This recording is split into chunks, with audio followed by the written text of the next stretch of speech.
Awareness is not escape. Part 2. They don't watch me anymore. Chapter 1. The silence after. The silence didn't feel like freedom. It felt monitored. After that night, nothing happened. No messages, no interruptions, no reminders. Days passed with an unnerving, perfect precision. Everything just worked. Her phone held its charge longer than usual. Deliveries arrived early. Every appointment ran exactly on time. The small, everyday friction that had quietly shaped her life was completely gone, and that was the first problem. Systems don't just remove pressure unless that pressure is no longer needed. She waited for the next instruction. None came. She told herself this was it. This was the outcome she'd wanted. That walking away meant she had her autonomy back, that the silence meant release. But release doesn't feel curated. This did. So she started to test it, very carefully. She changed her routine drastically. She left the apartment late, took unfamiliar routes to work, spoke to no one for longer than absolutely necessary. Nothing responded. No correction, no message, no resistance at all. The city behaved as if she were invisible again. And yet she felt more seen than ever before. She started noticing herself doing things she hadn't actually decided to do, pausing before saying certain words, rephrasing thoughts before they even reached her mouth, avoiding topics without really knowing why. It wasn't because she was afraid of the consequences anymore. It was because she was anticipating the outcomes.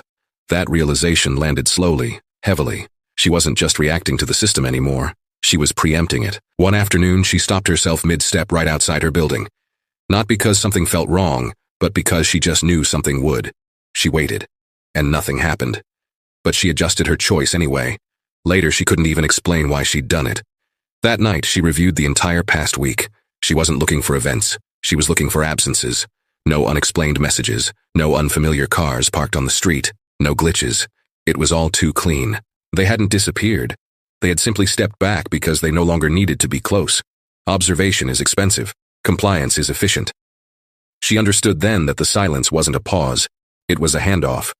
The responsibility for her own monitoring had shifted. She thought of the voice from the very beginning.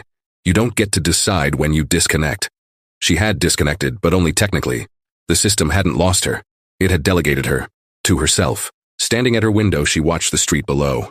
Nothing looked wrong, and that was the entire point. This wasn't surveillance anymore. It was integration. And for the first time since the message that started everything, she felt something colder than fear. She felt useful. Chapter 2. Doing the work without being asked. It all began with small decisions, harmless ones. She stopped correcting people when they were wrong, unless the mistake would cause friction later. She learned to hear the consequences before they arrived. A conversation at a cafe that felt like it would spiral. A stranger whose tone carried escalation. A coworker pushing too hard, too fast. She adjusted, not consciously, instinctively. Words softened, topics shifted, outcomes improved. No messages followed, no confirmations. But the silence felt approving. She told herself she was just imagining it, that this was simply what awareness looked like after prolonged stress. Hypervigilance pretending to be insight. Still, the results were undeniable. Conflicts dissolved before forming. Problems rerouted themselves. People left interactions calmer than they arrived. Then she noticed something unsettling. She felt rewarded, not emotionally but structurally. Days ran smoother when she intervened early. They were harder when she didn't. Not punished, just inefficient. One evening, she overheard an argument on the street below her window. Two voices, rising, predictable.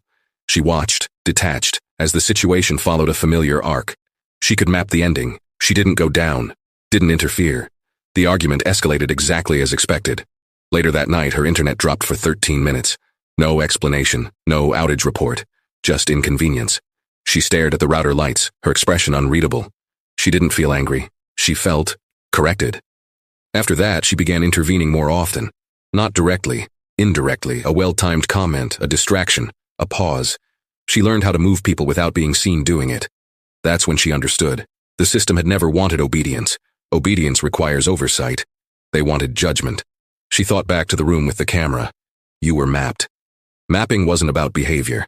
It was about decision-making thresholds, and she fit theirs. She realized something else too. No one had told her this was her job, which meant no one could accuse her of doing it wrong. That freedom was intoxicating and dangerous. One afternoon, she noticed herself rehearsing conversations that hadn't happened yet, adjusting them, optimizing them. She stopped mid-thought, unsettled. This wasn't reaction. This was preemption. She checked her phone. No messages. No reminders. They didn't need to prompt her anymore. She was faster than they were. That night, she wrote a sentence in her notebook, the only place she still trusted. If I stop doing this, what breaks? She didn't like how long it took to answer. Because the truth was simple. Things wouldn't break immediately. They would just get louder, messier, less efficient. And efficiency, she had learned, was the system's preferred language. She closed the notebook. She didn't stop, because the work didn't feel like work. It felt like inevitability. Chapter 3. They never told me to. The most disturbing part wasn't that she was doing the work. It was that no one had ever asked her to. There were no instructions, no objectives, no rules written down anywhere, just outcomes. She noticed it one morning while standing in line for coffee. The woman ahead of her hesitated too long at the register. The barista's patience was thinning. The people behind her were shifting, already irritated. She stepped in without thinking. A suggestion, a light joke, a redirect. The tension dissolved instantly. She felt it then, that quiet internal click, like something aligning. She walked away with her coffee, heart steady, expression neutral, and that was when it hit her. She hadn't chosen to intervene. She had recognized a pattern and corrected it. The distinction mattered. Choice implies alternatives. This felt closer to inevitability. She started reviewing her recent actions more critically. Every helpful interruption, every softened confrontation, every avoided escalation. None of it had been requested. People thanked her anyway. That was the most dangerous part. Gratitude disguises influence. She stopped telling herself she was helping. She started asking a better question. Who benefits if this goes smoothly? The answer was never personal. It wasn't about her comfort or her safety or her peace. It was about flow. Uninterrupted systems, predictable behavior, reduced volatility. She thought about the people she'd nudged away from conflict. Did they feel relieved or subtly redirected? She couldn't be sure anymore. One night, she dreamed of the building with the single chair. Only this time the room was empty. The camera still recorded. In the dream, the voice didn't speak. It didn't need to. She woke with the understanding already formed. The system didn't require commands. It required alignment. That's why they had chosen her. Not because she followed rules, but because she internalized them. She tested a boundary the next day. She saw a situation beginning, one she would normally correct. She did nothing. She watched. The outcome was messy, inefficient, emotionally loud. No immediate consequence followed. No outages. No friction. For a moment, she felt relief. Then she noticed something else. People remembered it. The conflict lingered, reverberated. She saw it referenced later. Retold, reframed. Noise spreads. Systems hate noise. She realized then that intervention wasn't about stopping harm. It was about containing ripples. And she was very good at that. She stood in front of the mirror that night, studying her face. She didn't look different, but she understood something with unsettling clarity. They never told her what to do because they didn't have to. The moment she learned how things should go, every other outcome began to feel wrong. She whispered to her reflection, "I'm not being controlled," and immediately recognized the sentence for what it was. A justification. Chapter 4. Someone else is being watched now. She noticed the woman on the train because the woman noticed everything. Not in a nervous, frantic way. No, this was controlled. Observant. The woman stood near the doors, her phone untouched in her hand, her eyes moving. Not darting, but cataloging. Exits, people, patterns. The same way she used to. That flicker of recognition tightened something in her chest. She tried to dismiss it. People pay attention all the time. Awareness isn't unique. But this felt different. The woman flinched, just slightly, when a notification buzzed nearby. Not her phone, someone else's. She adjusted her stance, a slight repositioning without looking. It was a defensive move. The train slowed, and the woman exhaled only once the doors opened. Relief came too early. She was already calculating. Over the next few days, she watched her from a distance. Not deliberately at first, not consciously. She just kept noticing the same figure in familiar places. The cafe near the office, the crosswalk where people hesitated too long, the bookstore where silence had weight. Each time the woman behaved the same way, alert, quiet, aware of patterns she wasn't supposed to see yet. Then came the moment she couldn't ignore. She heard the woman speaking to a stranger. A gentle interruption, a subtle redirection. The outcome smoothed over instantly. It was the exact same internal click she'd felt countless times. Her stomach dropped. That wasn't coincidence, that was initiation. She didn't approach her. Not yet. Interference too early disrupts calibration. She remembered that without remembering where she'd learned it.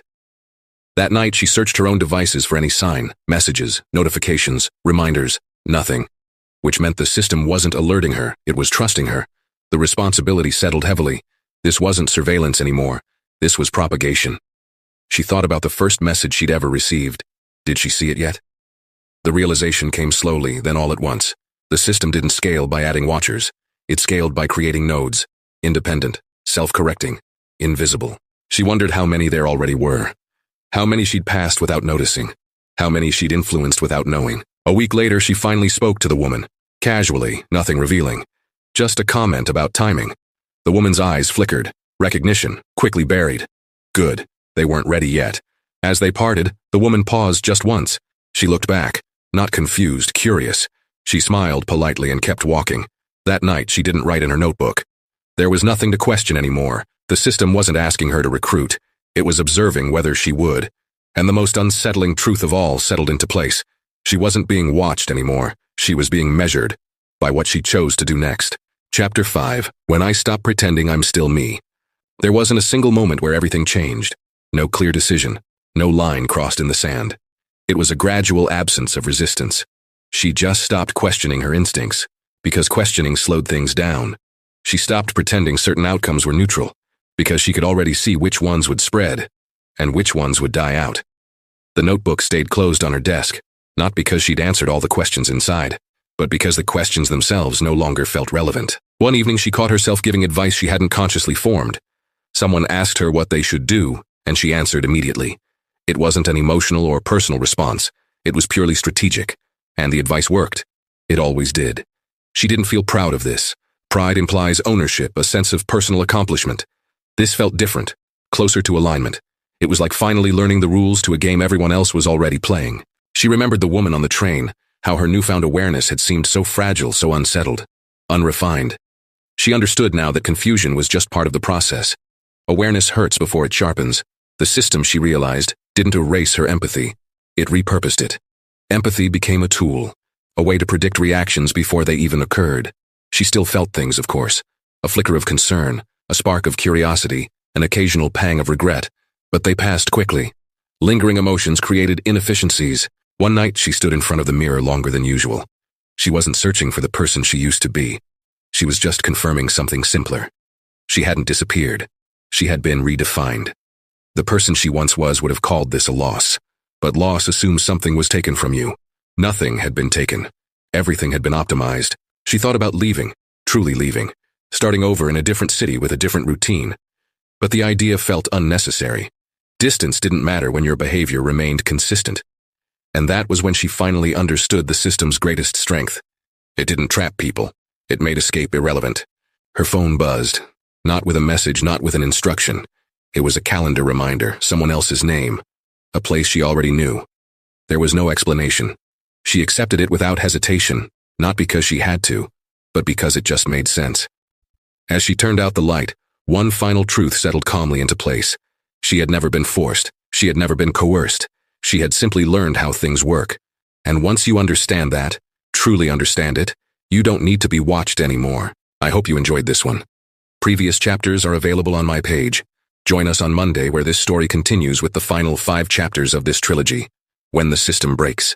Please follow or subscribe so you don't miss it.